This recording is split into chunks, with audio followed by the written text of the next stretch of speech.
ஒரு நெருக்கடியை உருவாக்கி கூட்டணியை இறுதி செய்ய நினைக்குதா டெல்லி பாஜக தலைமை? அமித்ஷா அந்த பிளான்ல தான் இருக்கிறாரா? அரசியல்னாலே அதானே, பாலிடிக்ஸ்னாலே ஜனநாயகத்தில் எல்லாமே அனுமதிக்கப்பட்ட ஒன்று தான். நெருக்கடிங்கிறதுன்னு பார்க்கக்கூடாது. ஏன்னா அதிமுகவும் அப்படி சொல்லணும். இல்லை அதிமுகவும் பலகீனமாக இருக்குது, அதை நம்ம ஒத்துக்கணும். 48% இருந்து 19க்கு வந்துட்டு பாஜக 2.5% கூட்டணியா சேர்த்த பாஜக பிரதான எதிர்க்கட்சி அதிமுக தான். இப்பவும் பிரதான எதிர்க்கட்சி எதிர்க்கட்சி இருக்கட்டும்.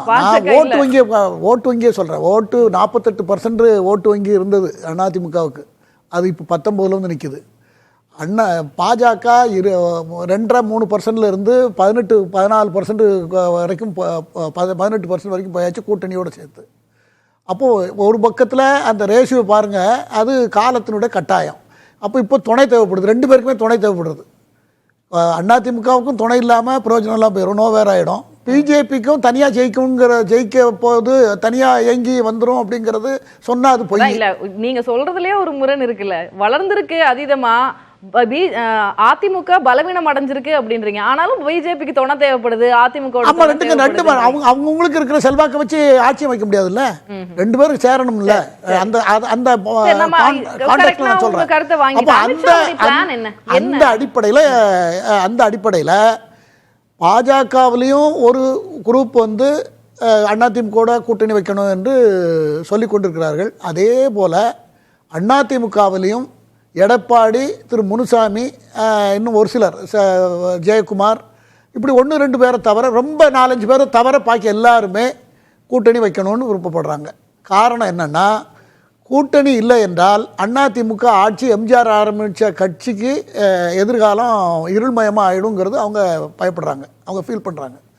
அந்த சரிவு தொடர்ந்து 10 தேர்தல் சரிவு இன்னும் தொடர்ந்து போய் கொண்டிருந்தால் பிரச்சனை ஆயிருங்கிறது, அதுதான் நெருக்கடி, வேறு ஒன்றும் இல்லை.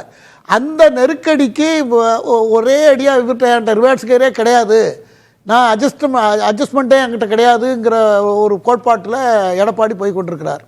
ஆரம்பத்திலேருந்தே கட்சியை உடைச்சது, அந்த 4.5 வருஷம் முதலமைச்சராக இருந்த ஒரு கான்செப்டை வைத்துக்கொண்டு இன்னொரு முறையை நம்ம முதலமைச்சராக வந்துடலாங்கிற ஒற்றை நோக்கத்தில் தானே எல்லாமே இருக்கலாம் அப்படிங்கிற மாதிரி ஒரு முடிவு அவர் எடுத்து அறிவித்தது, செயல்பட்டது எல்லாமே தவறாக பார்க்கப்படுது. இது தவிர இரட்டை இலை சின்னம் வேறு வந்து கொரியில் இருந்துகிட்டு இருக்கு. அப்போ இதெல்லாம் பார்க்கும்போது தொடர்ந்து அதிமுகவுக்கு மிகப்பெரிய சரிவு வந்துடும் அப்படிங்கிறத அடிப்படையாக வைத்து 2ஆம் கட்ட தலைவர்கள் நெருக்கடி கொடுத்து கொண்டே இருக்கிறார்கள். சமரசம் ஒரு பக்கம் பேசப்பட்டு வருகிறது. இந்த நிலையில் தான் கூட்டணியை பற்றி தேர்தலும் நெருங்கி கொண்டிருக்கிறது. அதனால் மற்ற பிரச்சனைகள்லாம் எடப்பாடி போனது யார்கிட்டையுமே சொல்லிட்டு போயிருக்கணும். ஒரு பொதுச் செயலாளர் டெல்லிக்கு போகிறேன், இது முக்கியமான முடிவை பற்றி பேச போகிறேன்னு சொன்னால் மற்ற தலைவர்கள் சொல்லிட்டு தான், யார்ட்டுமே சொல்லலை. நெருக்கடி கொடுக்க தான் செய்வாங்க அப்படின்ட்டீங்க.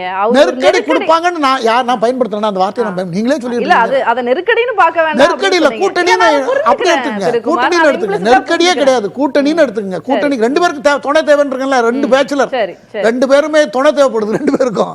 அந்த அடிப்படையில் தான் நீங்கள் பார்க்கணும். ஏன்னா 2 பேரும் சேர்ந்தா தான் பலம் பொருந்திய ஒரு சக்தியாக வர முடியும். இவர் எடப்பாடி பழனிசாமி அவர்கள் சட்டமன்றம் நடந்து கொண்டு இருக்கும் பொழுது இவர் யார்ட்டையும் சொல்லாமல் டெல்லிக்கு போனது, அதற்கப்புறம் முதலமைச்சர் சொல்லித்தான் டெல்லிக்கு போய் இதை பற்றிலாம் பேசுங்க, அதை பற்றி பேசுங்கன்னு சொன்ன பிறகு தான் வேலுமணி தங்கமணிலாம் விழித்து கொண்டு அப்புறம் உஷாராகி அவங்க அடுத்தால போகிறது. இதெல்லாம் நம்ம கொஞ்சம் ஆராய்ச்சி பண்ணோம்னா அது உள்ள திரு அன்பு சகோதரர் பிரகாஷ் சொன்னது போல அதுல எல்லாம் ஒன்றும் மாற்றுக்கிறது இல்லை. இப்போ நான் நேராக வந்து அமித்ஷாவுடைய பிளான் என்ன, திட்டம் என்ன அப்படின்றதுக்கு வந்துடும். இப்போ எடப்பாடி பழனிசாமி அவர்கள் இணைவுக்கு ஒருங்கிணைந்த அதிமுகவுக்கு ஒப்புக்கணும் அப்படின்னு அமித்ஷா சொல்கிறார். அதுதான் பிரகாஷ் சொன்னதுல இருந்து. ஆனா அவருக்கு எடப்பாடி பழனிசாமி அமித்ஷாவை மீட் பண்ணிட்டு வந்ததுக்கு அப்புறம் சொல்றாரு ஓபிஎஸ் இணைவுக்குலாம் சாத்தியமே இல்லைன்னு அவர் ஒரு ஸ்டாண்ட் எடுக்கிறாரு. ஆமா, அப்போ இனி அமித்ஷாவுடைய நெக்ஸ்ட் வாட் இஸ் நெக்ஸ்ட், அவருடைய அதுக்கப்புறம் அது அவருடைய நிலை. அவரு வீட்டில் சாப்பிட்டதெல்லாம் அவலுலாம் சாப்பிட்டதெல்லாம் இப்போ வெளியே தெரியுமா என்னன்னு தெரியாது. எல்லாத்துக்கும் நைட்டில் டின்னர்லாம் அங்கே தான் சாப்பிட்ருக்காங்க. அவல் போட்டு மோமப்படியெல்லாம் போட்டு அங்கே ஒரு டிஷ் இருக்குது டெல்லியில், அது ஈவினிங்கில் சாப்பிட்றது. அதை எல்லாம் நல்லா சாப்பிட்டுட்டு தான் எல்லாம் பேசிட்டு தான் வந்திருக்காங்க. அங்கே சரின்னுட்டு வந்துட்டு அங்கே பேட்டியை கொடுக்கல, நான் இப்போ வேறு இதெல்லாம் பேசினேன், தமிழ்நாட்டில் இருக்கிற சட்டம் ஒழுங்கு பிரச்சனை பற்றி பேசணும்னு அவர் சொல்லிட்டாரு. சாப்பிட்டது வரைக்கும் கூட இருந்து பார்த்த மாதிரியே சொல்றீங்க. அது தகவலை வச்சு சொல்றேன், நான் தகவலை வச்சு சொல்றேன். அதெல்லாம் நீங்க அது இது ஏன்னா அதனால இதெல்லாம் இருக்கு. ஆகையினால நான் என்ன சொல்ல வரேன்னா, அவரு யார்கிட்டையும் சொல்லாமல் போனது, பின்னால் இவங்க போனது, ஏற்கனவே 10-15 நாளைக்கு முன்னால் இவர் வேலுமணி வீட்டு கல்யாணத்தில் செங்கோட்டையன் முதல்ல போனது, அதுக்கப்புறம் அண்ணாமலை போனது, அண்ணாமலையை எல்லாரும் வரவேற்றது, அண்ணாமலைக்கு ரிசப்ஷன் கொடுத்தது, இது எல்லாத்தையும் நீங்கள் எல்லா புள்ளியும் ஒன்றா இணைச்சு பார்த்தீர்கள் என்றால் எல்லாரும் பாஜகவோட இணையதுக்கு தயாராகிட்டு இருக்காங்க. எடப்பாடி மட்டும் அதுக்கு பிடி கொடுக்காம இருக்காருங்கிறது உங்களுக்கு ஓரளவுக்கு புருவாயிடும். இதுக்கு மேல என்னால நான் இதுல எனக்கு நல்ல பாயிண்ட், கரெக்டான இடத்துக்கு வந்தீங்க. ஆனா கட்சின்றது எடப்பாடி பழனிசாமி அவர்களுடைய கையில இருக்கு. அவர் பொதுச் செயலாளராக இருக்கிறார். கட்சி அவர்தான் பொதுச் செயலாளர். ஜனநாயகம் எல்லாரும் விரும்பலன்னா எப்படி இருக்க முடியும் அவர் கையில? ஒரு நைட் ஒரு மணி நேரம் போதுமே. ஒரு பொதுக்குழு எல்லாரும் கூட்டு கையெழுத்து போட்டாங்கன்னா தேர்தல் ஆணையத்துக்கு அனுப்பினா முடிஞ்சு போச்சு. பொதுச் செயலாளர் அவ்வளவுதான், கீழே தான் வரணும், மெம்பர் தொண்டராயிருவார். அதனால அதான ஜனநாயகம். அதனால எல்லாரும் சொல்றத கேட்டுதான் ஆகணும். இதுல நீங்க சொல்லும்போது மற்ற எல்லாரும் ஆகட்டும், செங்கோட்டையன் தரப்பாகட்டும், அண்ணாமலை எஸ்பி வேலுமணி வீட்டு கல்யாணத்துல பங்கு கொண்டதாகட்டும், இவங்க எல்லாருமே இந்த இணைவை விரும்புறாங்க, என்டிஏ கூட்டணி அமைறத விரும்புறாங்க. அப்படின்னாலும் எடப்பாடி விரும்புறாரு. எடப்பாடி பழைய கடுபிடி இல்ல, பழைய மாதிரி இருகின மனதோட அவர் பேசல. இடையில நீங்க நடந்ததெல்லாம் பாத்தீங்கன்னா யார் உங்களுக்கு எங்களுக்கு திமுக மட்டும்தான் எதிரி, திமுக தவிர யார் வந்தாலும் நாங்க எங்களுக்கு அதெல்லாம் ஆட்சேபம் இல்லைங்கிற மாதிரி ஒரு பேட்டி எல்லாம் இருந்தது.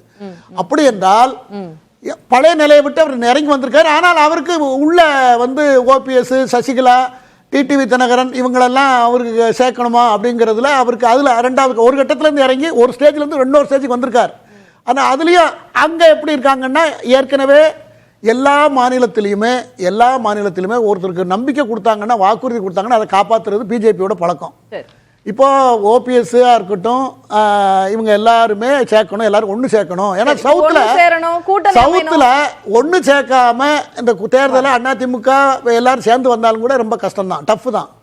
எல்லா அதிமுக ஒருங்கிணைந்தா தான் எல்லாருக்கும் ஒவ்வொரு செல்வாக்கு இருக்கிறது. குறிப்பா அது ஓகே. இப்போ அதிமுக ஒருங்கிணைணும், என்டிஏ கூட்டணி அமையணும், இதெல்லாம் வந்து டெல்லி பாஜகவினுடைய பிளானாக இருக்கட்டும். ஆனா இந்த மாதிரி என்டிஏ கூட்டணியில, என்டிஏ தலைமையில இந்த மாதிரி ஒரு ஆட்சி அமையும் அப்படின்னு அமித்ஷா ட்வீட் போடுறாரு. அதுவும் எடப்பாடி பழனிசாமி கமிட் பண்ணாதப்போ, அரசியல் நாங்க எதுவும் பேசல அப்படின்னு கமிட் பண்ணாதப்போ ஒரு ட்வீட் போடுறாரு. தமிழ்நாட்டு தலைவர்களோட பேசிக்கிட்டு இருக்கோம், நேரம் வரும்போது சொல்லுவோம் அப்படின்னு அமித்ஷா வந்து வெளிப்படையா சொல்றாரு. பட் இன்னும் எடப்பாடி பழனிசாமி எதையும் கமிட் பண்ணல. இப்ப இதெல்லாம் அதிமுகவை பலகீனப்படுத்துற ஒரு முயற்சியா இருந்துராதா? பலகீனப்படுத்தி எப்படி நீங்க ஒரு கூட்டணியில பயணிப்பீங்க? கேள்வி ரொம்ப சென்சிட்டிவ். நான் அதுக்கு கரெக்டா பதில் சொல்றேன். அதாவது ஏற்கனவே இது பல மாதங்களாக ஒன்று இணையணும், நம்ம வந்து முதல்ல கட்சியை தூக்கி நிறுத்தணும், நம்ம தனிப்பட்ட ஈகோ வேண்டாம் அப்படின்னு குழுவாக திரு எடப்பாடி அவர்கள்ட்ட பேசியிருக்காங்க. கட்சியில் உள்ளவங்க பேசியிருக்காங்க, வெளியே இருந்து பேசியிருக்காங்க. எல்லாத்தையும் அவர் இக்னோர் பண்ணிவிட்டு அவர் எடுத்த ஸ்டாண்டில் வந்து அவர் அப்படியே போய்கிட்டு இருக்கிறதுனால அது உள்ள இன்டர்னலாக வந்து அவருக்கு எதிரான நிலைப்பாடு கருத்தியல் ரீதியாக, வேற ஒரு காரணம் கிடையாது. அவரும் சரினார்னா பொதுக்குழு வச்சு எல்லாரும் அவர் சரிதான்னு சொன்னார்னா ஒன்றுமே இருக்காது, அவரை வச்சு எல்லாரும் இயக்கிட்டு இருப்பாங்க. ஆனால் பழைய மாதிரி அவருக்கு ஒரு இமேஜ் இருக்குமாங்கிறது எனக்கு தெரியாது. ஆனால் அவர் இந்த வார்த்தை, இந்த கெடுபிடிக்கு பிறகுதான் அவர் ஒரு ஸ்டேஜில் இருந்து கொஞ்சம் இறங்கி சேர்ந்துக்கலாம் அப்படின்னு வந்து ரெண்டாவது இடத்துல என்ன செக் வைக்காருனாக்கா, மற்றவங்கெல்லாம் அவங்களெல்லாம் இன்னும் எந்த காரணத்தை கொண்டு சேர்க்க மாட்டோம் அப்படிங்கிற பிடிவாதத்தில் இருக்காங்க. ஆனால் அதையும் அவங்க ஒத்துக்க மாட்டாங்க. ஒத்துக்காத தான் இப்போ நின்றுக்கிட்டு இருக்கு. அதுக்கப்புறம் செங்கோட்டையன் அங்கே போகிறார், செங்கோட்டையன் போறாரு, பாக்குறாரு, பேசுறாரு. இபிஎஸ் வந்து ஒத்துக்கல, அதனால கொஞ்சம் கடுமையான அதிமுக கிட்ட இருந்து நீங்க ப்ரொபோசல் அவங்களே டீல் பண்றாங்கிறது ஒரு பக்கம். இவங்க அதாவது திமுக இப்ப பொது எதிரி, திமுக எல்லாத்துக்கும் பொது எதிரி. அப்படி இருக்கும் பொழுது எங்கெங்கெல்லாம் சப்போர்ட் கிடைக்குதோ அதை சேர்த்து திமுகவை எதிர்த்து ஜெயிக்கணுங்கிறது தானே நோக்கமா இருக்கும்.